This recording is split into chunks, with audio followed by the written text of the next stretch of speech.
Bermain di hadapan pendukungnya sendiri tidak membuat BSB bermain menggila. Meski dua pemain asingnya, Maurice Diber dan Marco Bojic, bermain sejak menit pertama.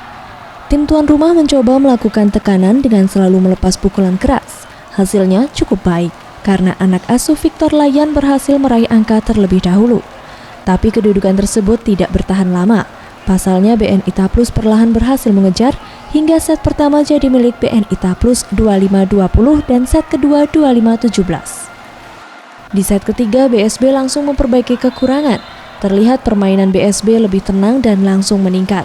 Akhirnya ketenangan BSB mampu membawa tim kebanggaan Kota Palembang tersebut mampu unggul dengan skor 25-18 dan di set keempat dengan skor 25-20. Pada set kelima seakan menjadi final, namun sayang kali ini BSB harus mengakui keunggulan BNI Taplus dengan skor 15-9. Menanggapi kekalahan tersebut, pelatih BSB Victor Lian mengakui jika ia sendiri bingung dengan kinerja pasukannya. Kurang terkontrolnya emosi para pemain asingnya, Marco Bojic menjadi pemicu utama kekalahan timnya. Selain itu, kekalahan timnya juga disebabkan karena banyaknya kesalahan yang dilakukan anak asuhnya di dua set pertama, sehingga harus tertinggal lebih dahulu. Kita ready untuk di 17 karena ada satu pemain kita juga kasih kita terlalu emosi, jadi mempengaruhi yang lain juga. Itu yang set kedua yang saya lihat.